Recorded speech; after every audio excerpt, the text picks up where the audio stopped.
ठरलं तर मग या मालिकेच्या पुढील काही येणाऱ्या भागांमध्ये आपल्याला आता खूप मोठा असा ट्विस्ट पाहायला मिळणार आहे आणि तो म्हणजे आता प्रियाला नागेश्वर घडवणार चांगली जन्माची अद्दल, त्याचबरोबर आता इकडे साक्षीसमोर येणार सचिनचा खरा चेहरा. आता नेमकं काय काय घडणार आणि कसं कसं घडणार हे सगळं जाणून घेण्यासाठी आपला हा व्हिडिओ शेवटपर्यंत नक्की पहा. चला तर मग मित्रांनो, अजिबात वेळ वाया न घालवता सुरुवात करूया आपल्या आजच्या या व्हिडिओला. तर आता आपण इथे पाहिलं आहे की प्रियाने सुरुवात केलेली आहे महिपतला शोधण्यासाठी आणि आता ती महिपतला शोधत आहे. तर दुसरीकडे नागोबाने सचिनला पाहिलेलं आहे आणि आता नागोबाला साक्षीबरोबर सचिनला पाहिल्यानंतर मग मात्र डाऊट आला आहे की नक्की काहीतरी गडबड आहे. पण काय गडबड आहे हे शोधून काढायलाच हवं, नाहीतर ही साक्षी आणखीन पुढे काहीतरी गोंधळ घालून ठेवेल असा विचार आता नागोबाने केलेला असतो. मग आता नागोबा विचार करत असतो की काय करू, कसं सत्य शोधून काढू, कसा पोहोचू सत्यापर्यंत. मग नागोबा दुसऱ्या दिवशी थेट साक्षीकडे येतो आणि साक्षीच्या घराबाहेर जाऊन तो साक्षीला मेसेज करतो की लवकर ताबडतोब घराबाहेर ये. मग साक्षी घराबाहेर येते आणि नागोबाला काय झालं विचारते. त्यावर नागोबा तिला म्हणतो, आता मी जे विचारेन त्या प्रश्नांची उत्तरं मला द्यायची आणि खरी खरी उत्तरं द्यायची, माझ्याशी अजिबात खोटं बोलायचं नाही. साक्षी म्हणते, बोला काय झालंय. मग नागोबा तिला विचारतो, मला सांग या सचिन बरोबर तुझा काय संबंध. त्यावर ती म्हणते, तुम्हाला काय करायचंय. त्यावर नागोबा म्हणतो, आत्ताच सांगितलं ना मी तुला, मला उलट विचारू नको किंवा काही उलट उत्तरं सुद्धा देऊ नकोस, जितकं विचारतोय तेवढं सांग. मग साक्षी नागोबाला तिच्याबद्दल आणि सचिनबद्दल सगळं सांगते. अगदी त्यांच्या पहिल्या भेटीपासून ते त्यांच्या प्रेम प्रकरणापर्यंत सगळं आता साक्षीने त्याला सांगितलेलं असतं. आता हे सगळं ऐकल्यानंतर मग नागोबा हा लगेचच तिला म्हणायला लागतो की मूर्ख आहेस तू, एक नंबर मूर्ख. त्यावर ती म्हणते म्हणजे. त्यावर मग नागोबा आता सांगायला लागतो, तू स्वतःला स्वतःहूनच मगरीच्या जाळ्यात टाकून देत आहेस किंवा स्वतःहूनच वाघ्याच्या गुफेत शिरत आहेस. त्यावर आता साक्षी म्हणते, हे बघा मला काही सुद्धा कळत नाहीये, तुम्ही ना प्लीज मला कळेल अशा भाषेत जर बोललात तर काहीतरी उपयोग होईल, प्लीज मला कळेल असं बोलाल का. त्याबरोबर मग आता नागोबा हा तिला सांगायला लागतो की तो जो सचिन आहे ना तो कोण आहे तुला माहिती आहे. त्यावर ती नकार देते. मग तो सांगतो की तो अर्जुनच्या बहिणीचा नवरा आहे. त्यावर आता साक्षी ओव्हर रिॲक्ट होते. ती म्हणते, काय काहीही बोलाल का तुम्ही, तोंडाला येईल ते उठसूट बोलायचं म्हणून बोलू नका. हे बघा सचिन मला आवडतो आणि आम्ही लग्न करणार आहोत, त्याचं लग्न कसं झालेलं असू शकतं. त्याबरोबर नागोबा म्हणतो, तुला विश्वास नाही होते ना माझ्यावर, ठीक आहे आता मी तुला पुरावे आणून देईन. लक्षात ठेव, मी त्या सचिनला खूप आधीपासून ओळखतो, कारण तो अस्मिताचा म्हणजेच अर्जुनच्या बहिणीचा नवरा आहे. आता पुरावे घेऊन येईन आणि मगच तुला सांगेन, पण तोपर्यंत त्या सचिनपासून सावध राहा. त्याबरोबर इकडे आता कल्पना ही प्रतिमा आत्याला म्हणत असते, प्रतिमा अगं आपण सगळ्यांना तर आमंत्रण दिली, पण अजूनही 2 लोक महत्त्वाची आहेत आणि ती राहिली आहेत की. त्याबरोबर प्रतिमा आत्या म्हणते, कोण ग कल्पना. त्यावर मग लगेचच आता अस्मिता म्हणते, मामा मी सांगू. त्यावर मग कल्पना म्हणते, बोल. त्यावर अस्मिता म्हणते, अगं प्रतिमा आत्या असं काय करतेस, आपण नागराज काका आणि सुमन काकूंना कुठे आमंत्रण दिलंय. नाही ते दोघं घरचे आहेत हे मान्य आहे, पण तरीसुद्धा त्यांनाही आमंत्रण द्यायलाच हवं की, नाहीतर त्यांना सुद्धा वाईट वाटेलच ना. त्याबरोबर मग प्रतिमा आत्या म्हणते, हो अगदी बरोबर आहे तुमचं, मी एक काम करते, मी नागराज भाऊजींना नाहीतर सुमनला फोन करते आणि ताबडतोब त्यांना सुद्धा आमंत्रण देते. मग आता लगेचच प्रतिमा आत्या ही नागोबाला कॉल करते, पण नागोबा फोन उचलत नसतो. मग लगेचच कल्पना म्हणते, अगं कामात असतील ते, तू एक काम कर, तू सुमनला फोन कर, सुमन नक्की येईल. त्याबरोबर मग लगेचच आता प्रतिमा म्हणते, बरं मी सुमनला ट्राय करते. आणि मग आता प्रतिमा आत्या सुमनच्या फोनवरती फोन करते. सुमन फोन उचलते. तर मग प्रतिमा आत्या तिला सांगते की आम्ही घरच्या घरी छोटंसं डोहाळे जेवण करणार आहोत अस्मिताचं, तर तू आणि नागराज भाऊजी दोघांनीही डोहाळे जेवणाला यायचं आहे असा कल्पनाचा आणि अस्मिताचा दोघींचाही आग्रह आहे. त्याबरोबर सुमन म्हणते, हो वहिनी, अहो सांगताय का याच्यामध्ये घरचं कार्य आहे, आम्ही दोघंही नक्की येऊ, तुम्ही काही काळजीच करू नका. त्याबरोबर आता ही गोष्ट मग लगेचच कल्पनाला सांगते प्रतिमा की ते दोघंही येणार आहेत. तर आता इकडे साक्षी हिला मात्र प्रश्न पडलेला असतो की खरोखर जे काही नागराज काका बोलला असेल त्यामध्ये काहीतरी तथ्य असेल का? खरोखर सचिन मला चीट करत असेल का? नाही, सचिन मला चीट करणं शक्यच नाहीये. खरोखर सचिनचं माझ्यावरती खूप प्रेम आहे, मनापासून प्रेम आहे. आम्ही दोघं लग्नही करणार आहोत. तर इतक्यात सुमनने नागराजला फोन केलेला असतो आणि सांगितलेलं असतं की उद्या तुमची सगळी कामं जरा बाजूला ठेवा, कारण उद्या आपल्याला सुभेदारांच्या घरी जायचंय अस्मिताच्या डोहाळे जेवणासाठी. आता ही एक चांगली नामी संधी स्वतःहूनच नागोबाच्या समोर चालून आलेली असते. नागोबा लगेचच सुमनला म्हणतो, नक्की हे बघ, मी कधीतरी चिडतो, रागवतो म्हणून मी वाईट आहे असं नाही ग. मला कामं असतात आणि कामांचं मला प्रेशर असतं. आपण उद्या नक्की जायचं अस्मिताच्या डोहाळे जेवणाला. बरं मला सांग, अस्मिताच्या डोहाळे जेवणाला सचिन म्हणजे अस्मिताचा नवरा सुद्धा येणारच असेल ना? त्यावर ती म्हणते, अर्थात, हा काही प्रश्न आहे का? मग ते दोघंही जण डोहाळे जेवणाला जातात आणि मग डोहाळे जेवणाला सचिनही आलेला असतो. आता सचिन इकडे साक्षीला सांगतो की माझ्या मित्राच्या घरी फंक्शन आहे आणि मला त्यासाठी जायचंय. साक्षी त्याला जाण्याची परवानगी देते सुद्धा. सचिन आता अस्मिताच्या घरी डोहाळे जेवणासाठी गेलेला असतो. आता नागोबा तिकडे त्यांचे दोघांचे छान छान फोटो काढतो आणि ते सगळे फोटो आता तो इकडे साक्षीला पाठवून देतो आणि म्हणतो, आता तरी विश्वास पटतोय का? साक्षी ते सगळे फोटो बघते आणि तिला खूप मोठा आश्चर्याचा धक्का बसतो. तिच्या पायाखालची जमीन सरकते. तिला कळत नसतं की आपण आता काय करावं. म्हणजे ज्या सचिनवरती एवढा आपण विश्वास ठेवला त्या सचिननी आपला एवढा मोठा विश्वासघात केला. सचिन माझ्याबरोबर असं का वागला? हे सगळं करून सचिनला काय मिळालं? कशासाठी मुळात केलं हे सगळं सचिनने? असे सगळे प्रश्न अस्मिताच्या मनात घोंगावत असतात. पण आता त्या प्रश्नांना काहीही अर्थ उरलेला नसतो. आता मी काय करू? इथे अण्णाही नाहीयेत असं म्हणून ती रडत बसते. इतक्यात तिला नागोबाचा फोन येतो. नागोबा म्हणत असतो, हे बघ, महिपत इथे नाहीये, त्यामुळे सध्या तुझी सगळी जबाबदारी ही माझ्यावरतीच आहे. जर तुला काही झालं तर उद्या महिपत येऊन मला विचारेल. त्यामुळे आता मी जितकं आणि जे सांगतोय ते तसंच आणि तितकंच करायचं. लक्षात घे. मला सांग, सगळ्यात आधी तुला तो सचिन तुझ्या खऱ्या नावाने ओळखतो का? तुझं खरं नाव समिधा नसून साक्षी आहे हे त्याला माहिती आहे का? त्यावर मग या गोष्टीसाठी साक्षी नकार देते. त्यावर मग तो म्हणतो, नशीब, एक तरी गोष्ट शाण्या सुरत्यासारखी केलेली आहेस. आता एक काम करायचं, आता त्या सचिनला सांगायचं की तुझं ऑलरेडी लग्न झालेलं आहे, ही गोष्ट मला कळालेली आहे. माझ्या एका मैत्रिणीने तुला तुझ्या बायकोबरोबर पाहिलेलं आहे, ते सुद्धा तिच्या डोहाळे जेवणामध्ये. आणि त्यामुळे आता मला तुझ्याबरोबर राहायचं नाहीये. मला तुझ्या बायकोला खरंही सांगायचं नाहीये, कारण उगाच चौगाच त्या प्रेग्नेंट बाईचे हाल होताना मला बघायचं नाहीयेत वगैरे असे काहीतरी फिल्मी टोचेले. नाही म्हणजे जर तू जास्त काही बोलायला गेलीस तर मग त्याला डाऊट येऊ शकतो की तू एवढं सगळं होऊनही गप्प कशी काय राहतेस. त्यामुळे त्याला असे शब्द डायलॉग मारशील ना की त्याला सुद्धा असं वाटलं पाहिजे की नाही, ही सगळं चांगलं बोलते.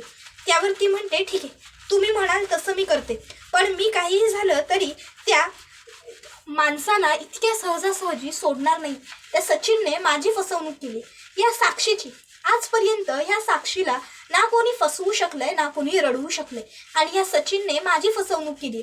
नाही जर याला मी जन्माची अद्दल घडवली ना तर माझं सुद्धा नाव साक्षी नाही, लक्षात ठेवा. त्यावर नागोबा म्हणतो, सध्या मी जितकं सांगतोय तितकंच कर.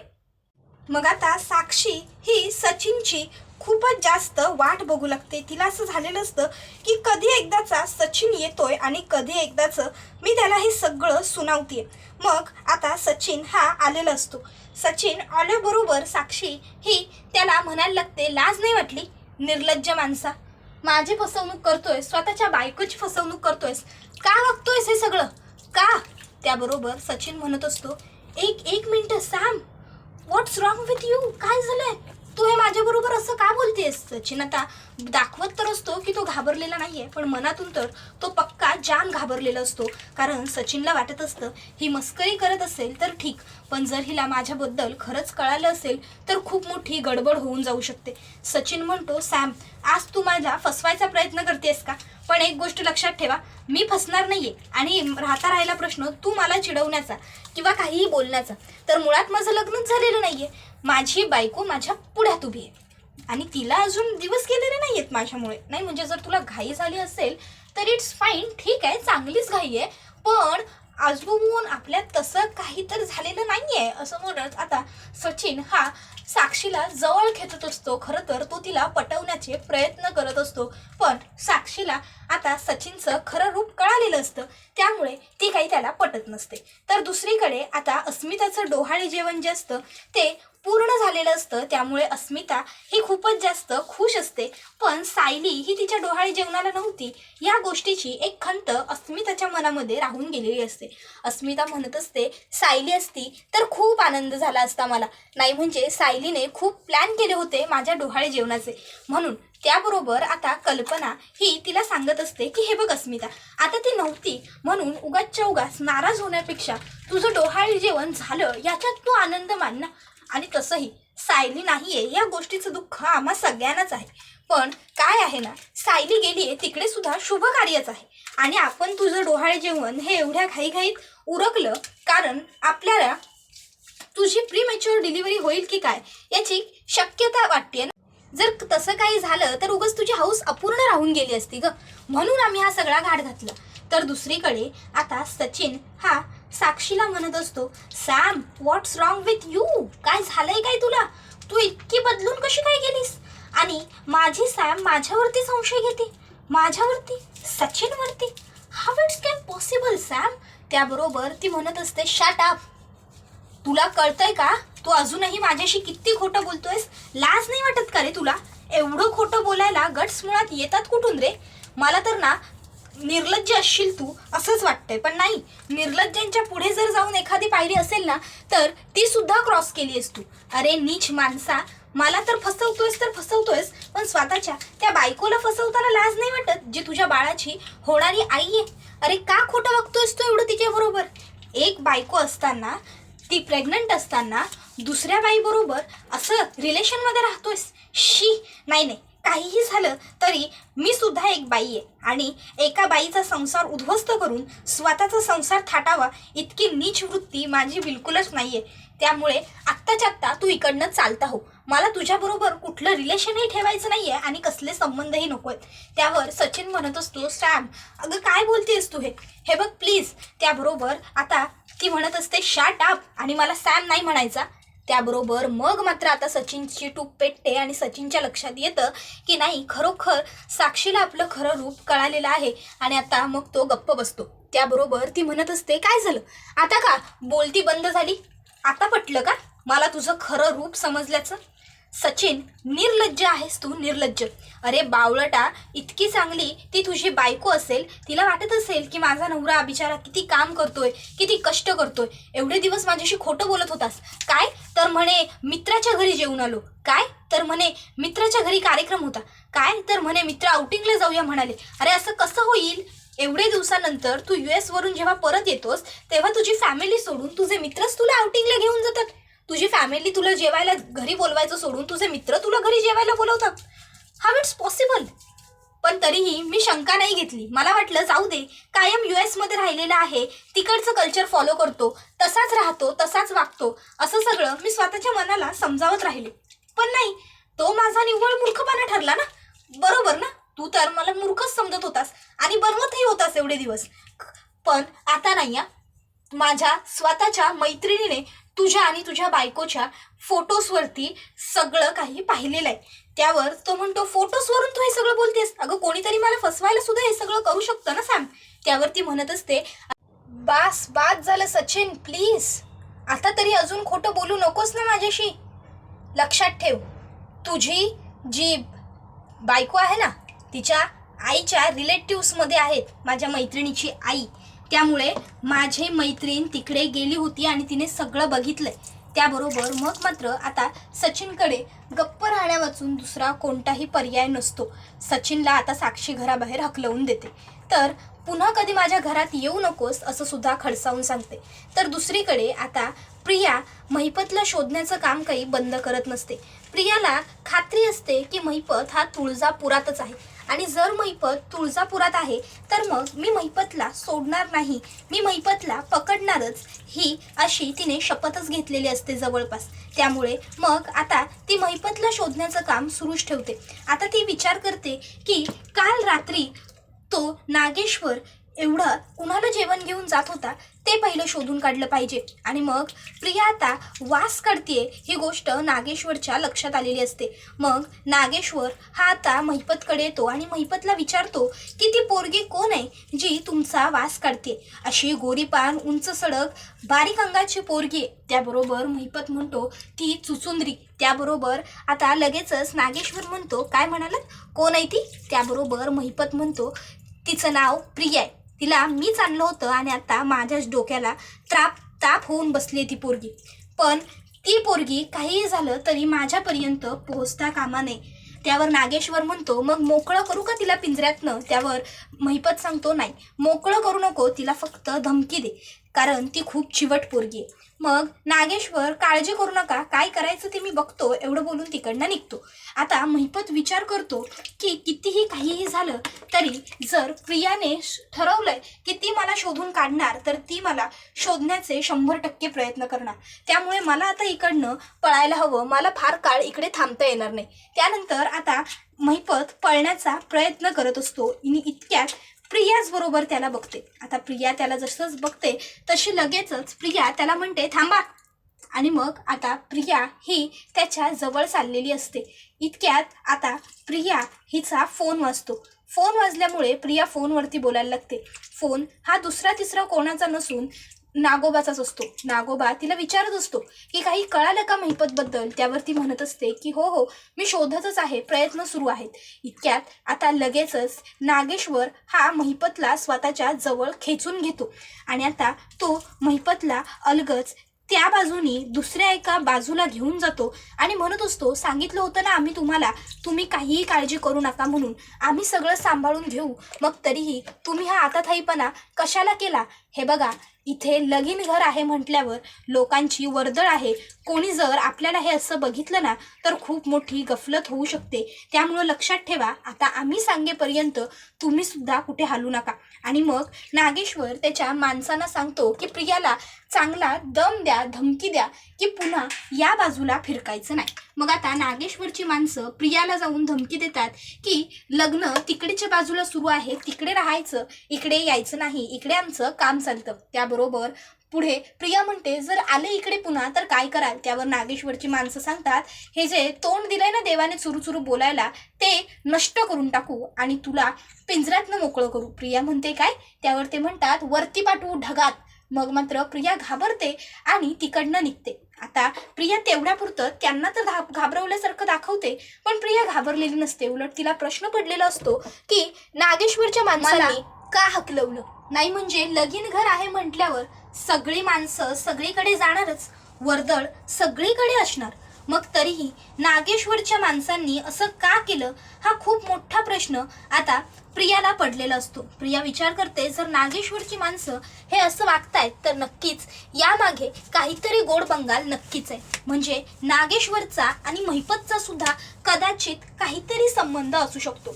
आता काहीही झालं तरी इकडनं महिपतला शोधल्याशिवाय मी बाहेर पडणार नाही. महिपत नक्कीच इथेच कुठेतरी दडून बसलाय.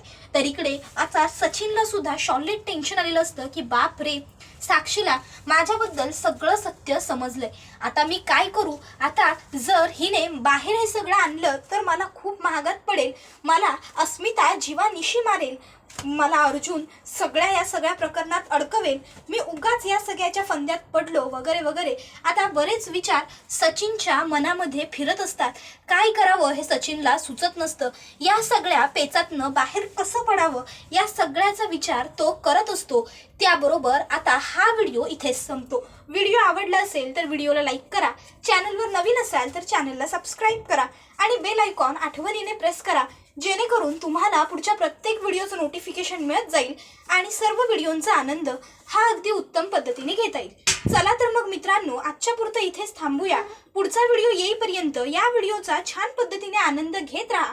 ठरलं तर मग ही मालिका तुम्हाला कशी वाटते ते आम्हाला कमेंटमध्ये नक्कीच सांगा. त्याचबरोबर आता इकडे सचिनला साक्षी इतक्या सहजासहजी सोडेल का, तुम्हाला काय वाटतं ते देखील कमेंटमध्ये सांगायला विसरू नका. चला तर मग आजच्या पुरतं इथेच थांबूया. टाटा, बाय बाय, धन्यवाद, take care all of you.